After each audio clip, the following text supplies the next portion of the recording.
옛날에 어떤 목사님이 설교 시간에 이렇게 시작한 거예요. 설교가 다 끝날 때, 자, 여러분, 우리 다음 주 설교는 되게 중요한 설교를 할 겁니다. 다음 주에는 우리가 진리와 거짓에 대한 설교를 할 겁니다. 그러니까 우리 거짓말, 이 설교를 위해서 여러분 꼭 읽어오셔야 됩니다.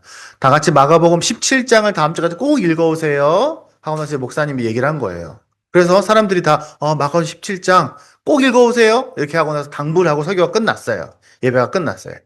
그 일주일이 지났습니다. 그래서 목사님이 이렇게 얘기합니다. 자, 여러분, 제가 지난주에 마가복음 17장 꼭 읽어오라고 하셨는데, 자, 읽어오시면 손 좀 들어보세요. 이렇게 얘기했습니다.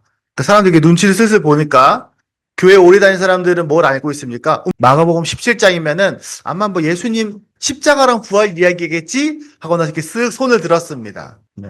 그러니까 목사님 이렇게 얘기했어요. 마가복음 17장이 없어요. 오늘은 거짓말에 대한 설교를 하겠습니다. 이렇게 얘기하면서 설교를 시작했다고 합니다. 우리는 가끔 예수님이 되게 진지하고 근엄하고 되게 심각하고 그런 하나님이라고 생각합니다.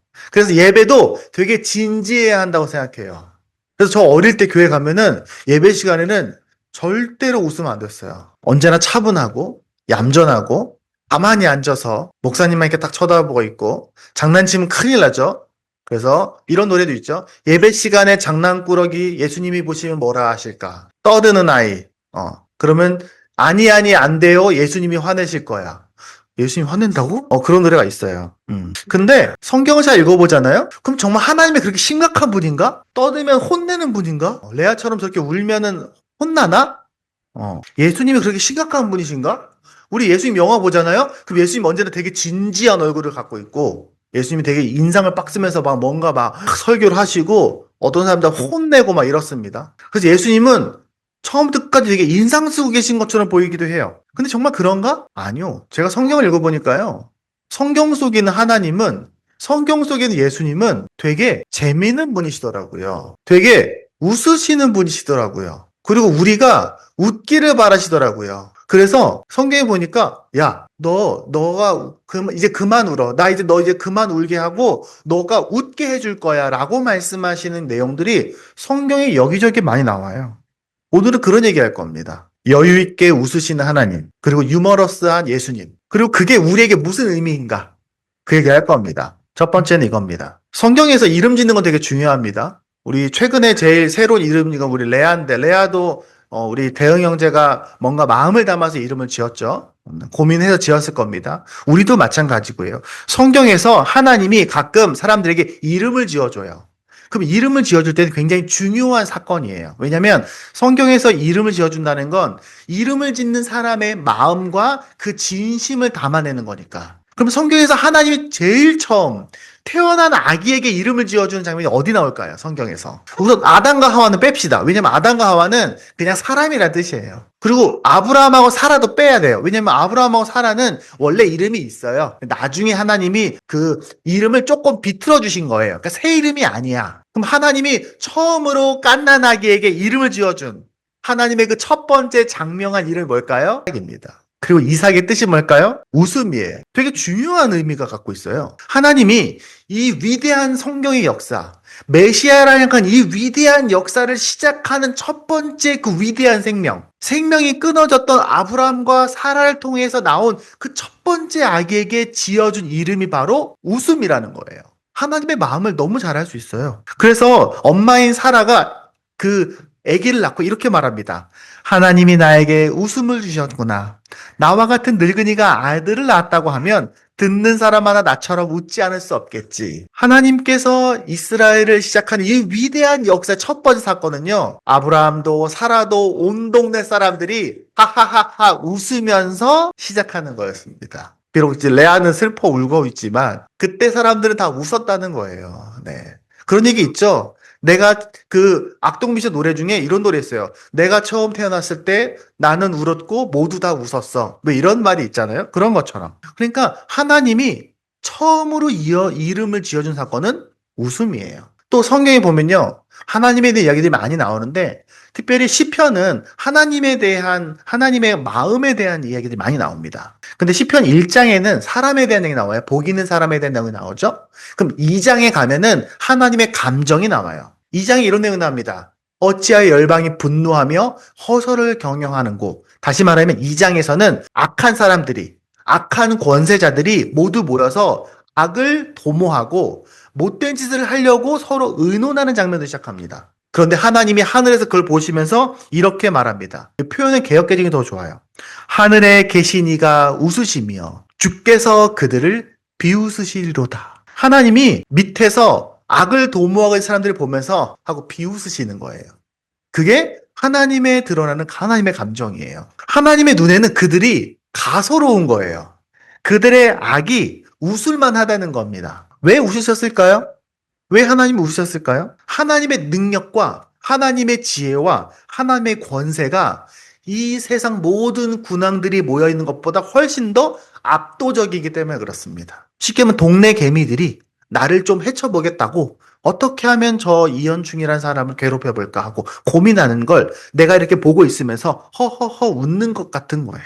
성경에서 하나님이 웃으신다는 표현들이 좀 나옵니다. 그리고 웃음을 주신다는 표현들이 좀 나와요. 슬픔 대신 기쁨을 줄 거야. 눈물 대신 찬송을 줄 거야. 이런 표현들 많다는 거죠. 우리 살면서 우리 인간 세상에는 웃음이 있고요. 여유가 있고요. 즐거움이 있고요. 편안한 마음들 있잖아요. 이거 다 누가 줬을까요? 어디서 왔을까요? 하나님으로부터 온 겁니다. 성경에 써 있어요. 모든 세상의 좋은 것들은 하나님에게서 왔다라고 써 있습니다. 근데 우리 삶은 사실 참 웃기가 좀 어렵습니다. 사는 게 힘들기 때문에 그래요. 예. 왜냐하면 인간은 죄로 인해서 마음이 깨어졌고 그리고 서로에 대한 신뢰도 깨어졌기 때문에 우리 일상 속에서 웃음이 참 어렵게 된 거예요. 그러니까 TV에서 개그맨들이 나와서 열심히 웃겨야지 그나마 조금 웃고 사는 게 아닌가 싶습니다. 얼마 전에 개그 콘서트가 다시 새로 시작했어요. 오랫동안 하다가 없어졌었죠. 왜 없어졌냐면은 시청률이 안 나와. 그리고 더 큰 이유 중에 하나는요. 사람들이 개그 콘서트에서 막 개그를 치면 그거 보고 화를 내는 사람들이 그렇게 많대요. 게시판에 나 기분 나빠. 너네 왜 이런 거 가지고 웃겨? 하면서 왜냐면 개그 콘서트를 개그라는 게 사실 좀 희화하는 게 많잖아요. 과장하거나 그러면은 자기 동네 자기 여성으로서 뭐 좀 뚱뚱한 사람 기분 나쁘다고 하면서 막 사람들이 너무 화를 내니까 그것 때문에 아무래도 이제 그런 KBS가 부담이 된 거죠. 이 사람들의 마음이 점점 좀 팍팍해져서 웃으며 지나갈 수 있는 마음의 여유가 없어서 그런 것 같아요. 제가 아까도 잠깐 물어봤는데 제가 그 영상 하나 본 적이 있어요. 도쿄 한복판에서 사람들이 많을 때 빵! 이렇게 손을 했을 때 이렇게 해준 사람 무조건 오사카 사람이래요. 그래서 오사카 사람들 발견하는 방법에서 사람들이 지나갈 때 유튜버가 사람들 보면서 빵 하면은 뭐야? 이러고 지나가면은 그냥 일본 사람, 보통 사람 빵 했는데 장난 받아주면서 해주면 오사카 사람이라는 거예요. 근데 그 뒤에 2편이 있었어요. 사람들이 지나가다가 바지 지퍼 열렸어요 이렇게 말했을 때 인상 박스 이러면서 지나가면은 그냥 일본 사람 이거 일부러 열어둔 거예요 하하하 하면서 지나가면 오사카 사람이라는 거예요. 아니 그래서 실제로 오사카에 가서 사람들한테 그걸 실험하는 유튜브를 제가 봤어요. 그러면서 아니 왜 열어놨어요? 이렇게 얘기하면 환기다라고요 하하하 하면서 지나가더라고요. 그래서 오사카 사람들이 좀 일본에서는 좀 여유 있고 좀 농담도 잘하고 호탕하고 그런 동네 사람이라는 생각이 들었어요. 뭔가 이유가 있겠죠? 그래서 우리나라는 어떤 동네가 좀 그렇게 농담을 잘하나? 뭐 다 농담 많이 하죠, 사실은. 근데 그 동네마다 농담은 다 있는 것 같아요. 근데 사실 우리가 농담을 잘 주고받으려면 마음에 여유가 있어야 되잖아요. 유머를 하려면은 두 가지가 필요해요. 첫 번째는요, 내 마음이 채워져 있어야 돼요. 내가 기분 나쁘거나 내가 슬프거나 짜증이 난 사람들 혹은 내 마음에 빈 공간이 많아서 항상 긴장하는 사람들은 유머를 주고받을 수가 없어요. 그렇죠? 그래서 내 마음이 차 있어야 돼요.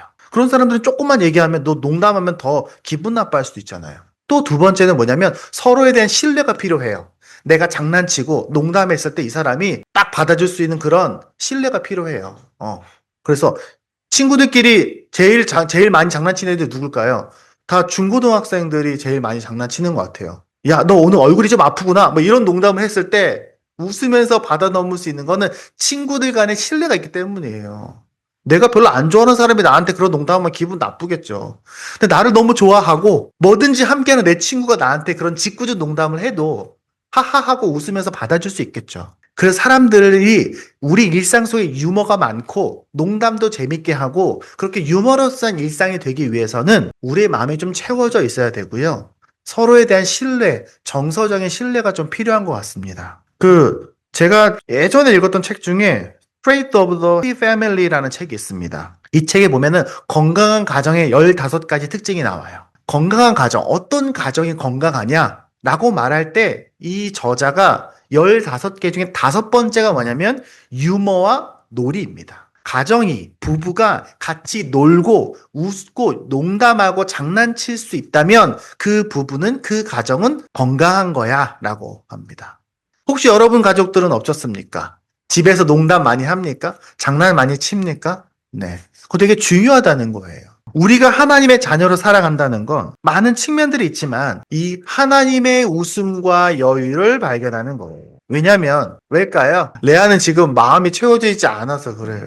그럴 만한 마음의 여유가 없는 거죠. 우리가 그리스도인들이 하나님을 닮아간다는 건 그 하나님의 여유로, 그 하나님의 크심, 그 하나님의 무한함을 우리가 알기 때문에 우리가 그 하나님 안에 있어서 안전하다고 느끼고 아까 찬양했던 것처럼 그렇게 우리가 하나님이 우리에게 결국에는 약속대로 승리하게 하실 거야. 가끔 우리 엄마 아빠들 우리 아이들 보면 걱정 많죠. 근데 제가 예전에 우리 아이들한테 했던 얘기가 있어요. 애들이 사춘기 때 고민도 많고 말도 안 듣고 말썽 부리지만 저는 믿어요. 우리 아이들이 멋진 어른으로 자랄까라는 걸 저는 믿어요. 우리 아이들이 가끔은 짜증도 내고 엄마 아빠 말도 잘 안 듣고 하지만 결국에는 훌륭한 아이들로 내가 정말 진심을 사랑한다면 내가 정말 믿음과 사랑으로 키우면 결국에는 멋진 어른을 클 거라는 믿음이 있기 때문에 힘들긴 하지만 마음속 깊은 곳에 안전함이 있는 겁니다. 자, 그렇다면 이 하나님의 유머러스함, 하나님의 이 여유로움이 예수님에게는 어떻게 표현됐을까요? 자, 이제 본문으로 가보겠습니다. 2장에 가야 이제 본문이 있는 거예요. 오늘 읽었던 본문을 제가 한번 읽어보겠습니다. 예수님께서 이렇게 말씀하십니다. 부자가 하나님 나라에 들어가는 것보다 낙타가 바늘귀로 들어가는 것이 더 쉽다. 이렇게 예수님이 얘기하셨습니다. 물론 지금 이 이야기는 예수님께서 하시는 의도가 있어요. 원래 하신 의도. 근데 저는 지금 의도를 얘기하지 않아요. 이 말의 느낌을 보세요. 이 느낌. 지금 이 말씀을 예수님이 어떤 분위기로 얘기하고 계신 것 같으세요? 진지하게 하고 계실까요? 지금 너네, 부자들 말이야! 너네 천국 못 가! 라고 얘기하면서 예수님이 뭔가 강하게 경고하시면서 혼내시는 말씀인 것 같으세요? 예수님이 이렇게 말할 때 예수님은 인상을 찌푸렸을까요? 듣는 사람들도 긴장하면서 예수님 말을 들었을까요? 사실 이 말씀이 재미있는 게 뭐냐면 이 말씀은 마태복음, 마가복음, 누가복음에 다 나와요. 그러면은 초대교회 사람들은 이 말씀을 읽을 때 어떤 느낌을 읽었을까요? 원래 농담이 설명하면 재미없는 거거든요. 딱 들었을 때 알아야 돼요. 근데 이 농담이에요, 사실. 이거는 설명이 필요해. 너무 슬프지만 농담을 설명해야 돼요. 예수님은 이 이야기를 하시면서 웃었을 수도 있어요. 듣는 사람들도 이 얘기를 들으면서 피식하고 웃었을 수도 있어요. 왜냐하면 나라마다 웃음 나라 코드가 다르잖아요. 우리나라도 옛날 유머 1번지 이런 거 보면요 하나도 안 웃겨요. 근데 그때 그렇게 웃겼어, 유머 1번지가. 저 초등학교 때 어릴 때 봤던 그 심형래 나오는 그 유머가 그렇게 웃겼어요. 저도 깔깔대며 웃었어. 근데 지금 보면 하나도 재미없거든요. 그러니까 2000년 전 유머니까 얼마나 재미없겠어요, 우리가. 그래서 외국 나가서 제일 어려운 게 그 나라의 개그 코드를 익히는 게 제일 어렵다고 하잖아요. 이게 뭐가 웃긴 거냐면 낙타가 바늘구멍으로 못 들어가잖아요. 근데 예수님이 부자가 하늘나라 가는 거는 낙타를 바늘구멍에 쑤셔넣는 것처럼 어려운 거야 이렇게 말하면서 하하하하 하고 웃는 얘기를 하는 거예요. 어떤 사람 이런 얘기도 합니다. 낙타가 영어로 카멜로스예요. 헬라어로. 근데 밧줄이 있잖아요. 두꺼운 밧줄이 카밀로스예요. 발음이 비슷해요. 그러니까 예수님께서 밧줄 대신 낙타를 써서 언어 유희를 하신 거다 이렇게 설명하신 사람들도 있어요. 근데 제가 더 찾아봤어요. 또 비슷한 얘기가 있나? 바벨로니아 그 탈무드에는요 코끼리도 있어요. 너 그 말은 코끼리를 바늘구멍에 집어넣는 거랑 똑같은 거야. 뭔 말도 안 되는 소리 하고 있어. 이런 식의 농담이 있다는 거예요. 이쯤 되면 농담이 아니게 되는 거죠. 참 재미없게 설명이 필요한 거예요. 근데 어쨌든 예수님은 이것을 재밌으라고 한 거예요. 물론 메시지는 분명하지만 메시지는 우리가 가지고 있는 소유가 많아지면 우리 마음에 가난함이 없어져서 하나님을 필요로 하지 않게 되고 천국에 들어가고 싶은 마음이 안 생겨. 이 얘기를 하는 거지만 말씀하시는 예수님의 말투는 분위기는 하하하하 웃으면서 재밌게 이야기하고 계신 중이라는 거예요. 근데 성경 읽어보면요. 비슷한 거 있습니다. 여러분 그런 얘기 들어봤죠? 네 눈에 들보를 빼야 형제 눈에 있는 티가 보이지 않겠냐. 이런 얘기 들어봤어요? 들보는 뭡니까? 네 눈에 대들보. 기둥이 네 눈에 박혀 있다는 거예요. 근데 남의 눈에 있는 그 티 보겠다고 그렇게 하지 마라 이 얘기예요. 야, 네 눈에 기둥부터 뽑고 네 친구가 잘못했는지를 찾아내라고 말하는 겁니다. 물론 우리가 들을 때는 하나도 재미없죠. 하지만 당시의 사람들이 들었을 때는 하하하 하고 웃었을 이야기라는 거예요. 이 나름대로 뼈 있는 농담인 거예요. 예수님한테는. 예수님은 평소에도 그런 말씀 많이 쓰셨습니다. 예수님은 당시의 왕이었던 헤롯한테 맨날 예수님은 이 저 여우 같은 놈, 저 여우한테 말해라. 이러면서 예수님은 그런 이상한 우리가 들을 땐 재미없지만 당시 사람들은 약간 낄낄대고 웃었을 농담들을 하셨던 분이에요. 그런 눈으로 보면요. 예수님의 설교가 그렇게 지루하지가 않아요. 되게 재미있고 유쾌한 이야기들이 많이 있어요. 왜냐하면 예수님이 어떤 분이셨습니까? 사람들이 예수님을 이렇게 평가합니다. 저 예수는 말이야. 맨날 세리하고 창기들하고 맨날 맛있는 거 먹고 깔깔대고 웃고 노는 사람이야 라고 하면서 예수님 비난했어요. 맨날 진지하고 심각한 사람들하고 놀아주겠어요? 사회 밑바닥 사람들이 아니죠. 항상 농담하고 장난치고 웃고 그렇게 사람들을 받아주는 마음이 넉넉하고 유머러스한 분이셨다는 거예요. 성경에서 예수님은. 그런 예수님의 마음속에 깊은 자존감이 있었고 확신이 있었기 때문에 예수님은 여유가 있는 분이셨다는 거예요. 우리 아마 그 얘기도 기억날 겁니다. 폭풍 속에서 그 갈릴리 바다에서 사람들이 막 폭풍 속 제자들이 막 죽을까 봐 두려워할 때 예수님 뭐 하고 계셨습니까? 주무시고 계셨어요. 그래서 제자들이 얘기합니다. 예수님 우리 죽을 것 같아요. 그러니까 예수님이 아니 왜 자는데 깨워? 폭풍? 야, 그거 내가 잠잠케 하면 되지. 하면서 예수님이 쓱 피곤하게 눈을 부부시고 나와갖고, 야, 조용히 해! 그러니까 바다가 잠잠해졌다. 우리가 볼 때는 되게 웃긴 얘기예요. 뭐 예수님은 어디서 그런 유머러스한 여유가 나오는 거지? 예수님은 그런 분이셨어요. 그렇다면 이 하나님의 여유로움과 예수님의 유머러스함이 우리랑 무슨 상관일까요? 우리가 너무 잘 아는 말씀, 항상 기뻐하라. 저 어릴 때 이거 듣고 참 이상하다 생각했어요. 어떻게 이렇게 맨날 기뻐하나? 그쵸? 맨날 어떻게 웃나? 맨날 웃으는 얘기는 아니겠죠. 왜 어떻게 맨날 웃고 살아요? 아무리 내가 웃으려고 노력해도 제가 아기 때는 울었겠죠. 저 레아처럼. 근데 이 말씀을 잘 읽어보면요. 이렇게 되어 있습니다. 항상 기뻐하라. 이게 하나님의 뜻이야. 이렇게 되어 있어요. 하나님의 뜻이라고 항상 기뻐하는 게 이게 다시 말하면 우리가 기뻐하고 긍정적으로 세상을 보는 것이 여유를 갖는 것이 하나님의 마음이다 이거예요. 우리가 당연히 살면서 힘들죠. 당연히 지치고 눈물 날 때 있죠. 당연히 우울하고 마음이 무너질 때가 있죠. 하지만 하나님의 자녀들은 그럼에도 불구하고 결국에는 우리에게 기쁨을 주실 거라는 그 근거 있는 자존감이 있다는 거예요. 그래서 결국에는 안정을 찾고 결국에는 미소를 짓고 결국에는 괜찮아. 죽어봤자 천국밖에 더 가겠어? 이렇게 되는 거죠. 예전에 제가 책에서 이런 얘기 읽은 적이 있습니다. 예배 시간에 어떤 애가 계속 깔깔대고 장난치고 웃은 거예요. 그러니까 엄마가 야 조용히 한 거예요. 그러니까 또 걔가 계속해서 장난치니까 엄마가 꿀밤을 팍 때렸어요. 조용히 하라고. 그러니까 애가 으엥 하고 울었어요. 그러니까 엄마가 이렇게 말합니다. 야 낄낄대고 웃는 것보다 차라리 우는 게 낫다. 예배 시간에. 제가 그 얘기를 듣고 좀 이상하다고 생각했어요. 근데 그때 어릴 때 처음 들었을 때 이상하다고 생각하지 않았어요. 그래 맞아. 예배 시간에는 우는 사람은 있지만 웃는 사람은 난 못 봤어. 기도하면서 눈물 뚝뚝 흘리는 권사님들은 많이 봤는데 하하하 웃는 사람들은 못 봤어. 맞나요? 예배에는 당연히 눈물로 시작할 수 있어요. 처음에는. 하지만 결국에는 웃음으로 끝나야 되는 거예요. 우리의 삶도 마찬가지입니다. 이렇게 말하기엔 제가 좀 노잼 목사이기 때문에 제가 좀 농담하고 이런 거 잘 못하기 때문에 여러분 보고 재미있는 사람이 되라고는 잘 못하겠어요. 하지만 사람들하고 대화할 때 마음에 여유가 있고 장난도 치고 농담도 하고 그렇게 우리가 삶을 좀 부드럽고 넉넉하게 만든 여러분이 되길 바랍니다. 예전에 제가 우리 학교 선배, 여러분 다 잘 알죠? 우리 구 목사님이 결혼식 할 때 제가 되게 중요한 역할을 맡았어요. 제가 구 목사님 할 때 그 결혼식의 전체 준비를 제가 맡았어요. 다 준비했어요. 결국에 제가 뭘 제일 중요한 걸 맡았냐?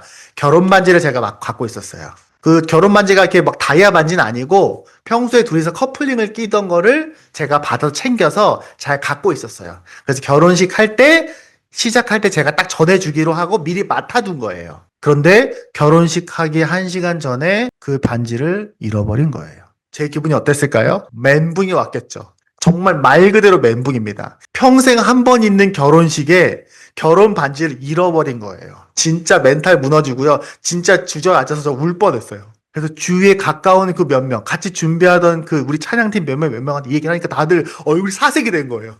어떻게 다들. 왜냐면 순서에는 심지어 예물 교환이라는 순서도 있었거든요. 근데 결혼식 반지가 없어졌어. 그래서 솔직하게 말했어요.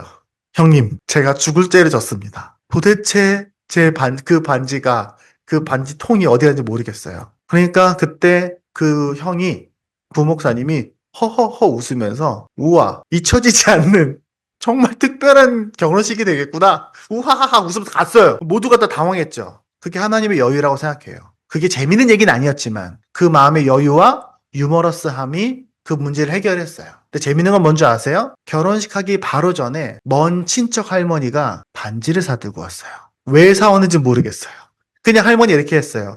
괜히 너에게 반지를 사주고 싶었어 라고 말하면서 얇은 반지, 금반지를 사오신 거예요, 할머니가. 전혀 아무도 예상하지 못했어요. 아무에게도 얘기하지 않고. 그래서 결혼식 때 그 반지로 예물 교환을 했어요. 제가 예전에 필리핀에 한번 갔는데 어떤 농담 잘하는 선교사님 만났어요. 이 선교사님이요, 농담을 얼마나 잘하시냐면은 정말로 자리에 앉아서 한 3시간 동안 농담만 했어요. 진짜로. 정말 신기했어요.